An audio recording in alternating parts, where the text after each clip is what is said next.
All right, then, let's get on our very first conversation tonight. And it's about an imminent political merger or alliance, as the case may be. Whichever way it comes, but there is some kind of working together, a partnership that is emerging. And the two parties that are involved, which is Atiku Abubakar and p0w, have been talking about this in different fora. They have been talking about the possibility of coming together. Although Mr. Atiku Abubakar has said that he will continue to contest for election. But what is this possible alliance? You've seen these alliances happen before when these two men on your screen ran in the race in 2019. And of course, they ran on different platforms in 2023. Let's get talking, everyone.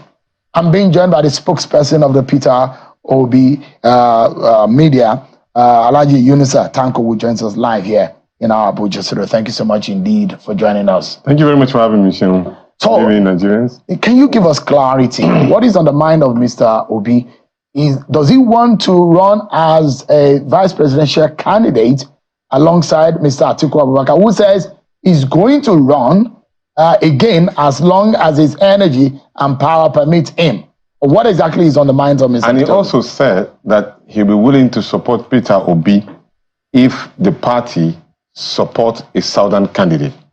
That was his initial. But the recent one, he says he will continue to run. Yes, so I'm just reminding you of some of the two statements that he made. But let me make a clarity here. His Excellency Peter Gregory Obi is not interested in a merger that is only for the interest of seeking power. He is interested in a merger that will bring Nigerians out of the poverty level, bringing the Nigerian people to a comfortable state of health care, making sure Nigerians have potable drinking water, making sure that Nigerians have the issues of problem of power supply being solved. So therefore, he is interested strongly on a merger that is driven by ideology and a program. But if it's only for the purpose of power, he's not interested.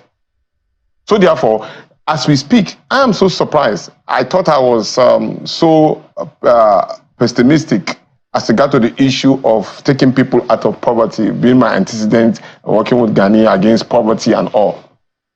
I've never seen somebody who wake up in the morning and anything he has in his pocket, you just say, Tanko, what do we do? I have some small money in my hand.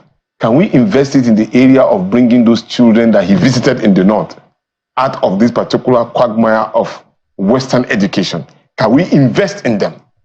So he's so passionate about seeing Nigeria work, not passionate about only getting power. So he has always said it, that he just wants to see Nigeria work. So eventually, if issues of merger comes about, it has to be seriously and very vigorously based on the program for the interest of the Nigerian people. So is it that Mr. Obi is not really concerned about being the face or being the candidate, or he just wants to be part of the cause for a greater Nigeria? Is that the idea? No. Or he still wants to run? His Excellency is interested in wrestling Nigeria out of the poverty level. Running, of course, will come when the time comes. He's interested in making sure Nigeria is out of the wood.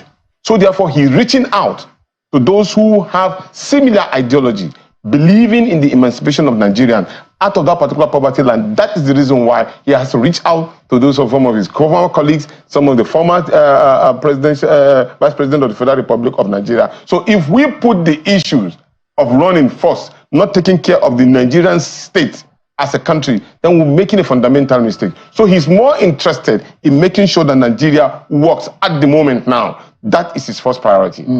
So, I mean, is it merger or alliance? What is the right word in these talks that is ongoing? The discussions are within the level of the senior category of gladiators who are interested in making Nigeria work. That means the first Muslim citizen of the political party. Now, in this case, there are two issues. A merger, of course, it means that the political party have to sublet all of their certificates and then become a new party. It's a rebirth of a new political party. It takes procedures and timing. So we should be expecting a new political party? Well, that will be if the decision is for us to have a merger or to have an alliance. An alliance, of course, is different from a merger. Alliance is that we are working together. You maintain your name, I maintain my name, but we work together in the same direction. That is an alliance. Who are the people that Mr. Obi has been speaking with? You see, the fact is that Nigerians' political parties and leaders are tired of the shenanigans and the propaganda that's already happening in Nigeria. The Nigerian people are in total disdain, and they are being held in total disdain, and poverty is so high to a point of 33 point something percent of the of inflation. So in that regard, many political parties are interested in working together to get Nigerians out of the wood. So many. And the plan is to get APC out of power in 2027. Those who are inefficient to perform from the base on the truth, based on the promises that they make in Nigeria, is the target.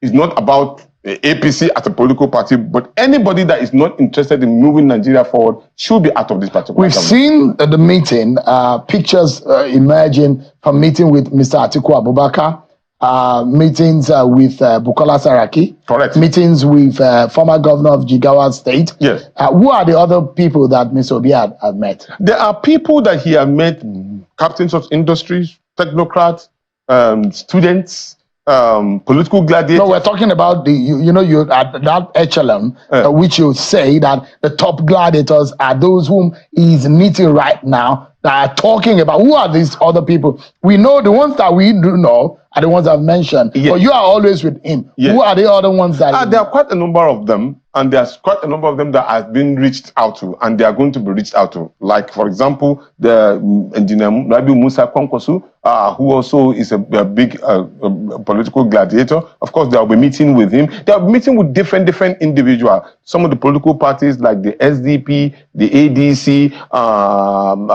the ADP, ZLP, all of the political parties will be reached out to. And some of them are already having meetings too within themselves. So we need to have a conglomerate of well-grounded politicians who are interested in getting Nigeria out of the wood. It cannot be a one-man show. Mm. So is the thinking about the power balancing and this zoning arrangement going to come into play? Is that, I mean, are they thinking that the power should remain in the South? Remember, these processes, as I said, will take a little bit of long period because each of the gladiators are talking to each other on their level as senior citizens of their political parties. But when you involve the political party, you have to subject all of your suggestions and decisions to the political party for them to agree. That means whatever it is that you are discussing will be subjected to the national working committees of each of the political parties, and they have to come to terms with regard to what will be given, what will be accepted. How do we work together on what? For us, it's about program for the emancipation of Nigeria, nothing more, nothing less. So if that should be an agreement position, then we'll now look at whose does the cap suit best. And that will be discussed at the time in which we reach that particular destination. Is Mr. Obi willing to relinquish or to step down if, for example, he's not picked within the... because we've seen this happen before with younger and emerging political leaders who are presidential candidates in their different political parties in 2019, but they couldn't agree at the end of the day. But is Mr. Obi liberal enough in this conversation to say, I'm going to jettison my ambition of becoming Nigeria's president for the interest of the emancipation that you have described? Well, p0w is a brand. A brand instilled and infiltrated into the heart of the Nigerian youth. We've all established that. For over 12.5 million Nigerian youth actually register because the message of p0w resonates with them. No wonder why the Champion newspaper yesterday gave him the award of the most impactful politician of the year 2023, which I was fortunate to represent him in that particular program. So that, of course, speaks volume on its own.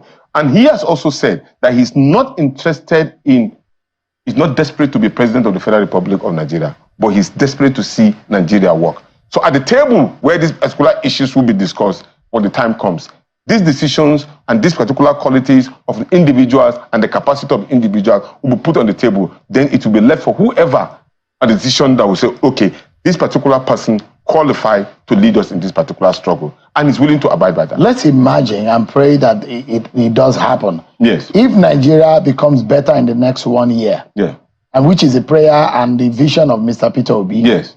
will this alliance still go on? Of course, why not? Because at that point in time, we are still talking about the periphery of survival. That's the most shameful part of it. We're just talking about power, light, water, health, and all. Developed countries have surpassed that particular level. We're still talking about that. So if this particular government is listening to the yearning and aspiration of Nigeria within a 1 year, although the president promised that they are going to give us power in the next 4 years, and if we don't do that, if he doesn't do that, you can vote him out. So let's even assume we give them within the year in which you have postulated.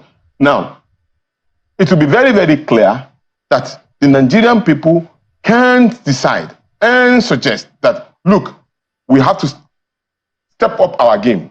There are other issues that we need to talk about. How about the economic well-being, the stabilized economic well-being of Nigeria? How about the issue of security?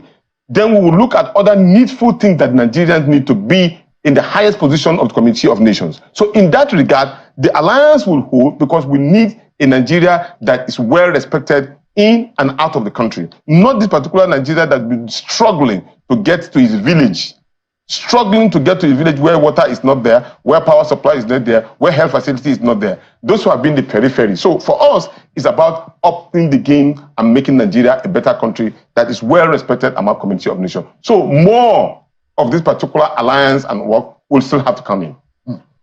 So Mr. Obi is hoping to use the Labour Party platform, or does he have any alternative or option? No, he's maintained that he is still within the Labour Party. He has never changed his mind. So in all of these alliance and possible merger, he's still going to carry the Labour Party toga? Oh, sure. He's going to carry the Labour Party. That's his political party at the moment. Except, of course, anything happen in the future. But at the moment, he's still a Labour Party member. So going forward, what in fact, I mean, because we're having a conversation here yesterday, and there are those who say the president should reach out to the political leaders and some of those who led in the campaigns and in the election. Is Mr. Obi willing to work with the p0w government if he's reached out to?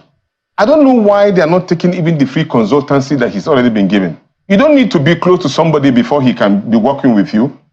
We have been criticizing very important issues that affect every Nigerian in this country on a constant basis. Let me give you an example. Yes, he came out and challenged the issue of the coastal road. The coastal road, yes, a beautiful program as it may sound, but do we need it at the moment? Obviously, no. You cannot be spending 3 trillion of naira on a project where the Nigerian people in the rural areas and all are wallowing in abject poverty, which has led to our insecurity. Fundamentally. So why would you spend money when you cannot move from here to Benin comfortably? When even today, you cannot move from here to Kaduna freely? Why you cannot move from Funtua to Kaduna freely? There are issues on the basic road that we have, even from the ones that we are existing, maybe Akwa Ibom, passing through Akwa Ibom to go to Calabar, and the rest of them are still in their needs of repairs. Even the existing one cannot be, where we have countries where you can have even lights from Kaduna to Abuja, and from Abuja to Lokoja, street light can be. We don't have all of this. But here you are embarking on a wild goose project that will affect the Nigerian people when the money that was supposed to be given to them to use in economic development of their state, of their state and their local government is being kept in abeyance. And listen, recently they're talking about even spending 10 billion naira for car parks in the universities. 10 billion naira for car parks. For what? When the university ASU program already, or ASU issues have not been resolved up to now. Even the people that are working with them, with the civil servants, have not been paid their salary equivalent that will take care of their basic needs. These are fundamental issues. We have not involved ourselves or implement issues about having as little as it may cost, medulla refineries in 6 geographical zones of this particular country to take care of us, at least reducing this pain and pang of not exporting our oil, which can give us about 12 to 13 byproduct, and we come in with only one product. It's shame and back on such, and these particular issues are being put on the table constantly. So if a good government who is thinking inside the box, outside the box, around the box, on top and below the box, is thinking very well, it can use some of these particular constructive criticisms to help us say, okay, we've listened to this, let's look at it in this particular way. So it's a free consultancy, and we're all involved. If a good road is being put on place tonight for us to get to Benin, do we need everybody to be on the air? At the end of it, or probably you get disappointed, probably the flight will be cancelled for one reason or the other, or you have to pay humongous sum of money for you to travel from one point A to point B. They are no rocket science. These are things that we all need, and we keep on saying them day and night. So if you want to give Nigerians the best of governance, look at these small things. They make meaning to the heart of Nigerians. Alhaji Yunusa Tanko is the spokesperson of the p0w president.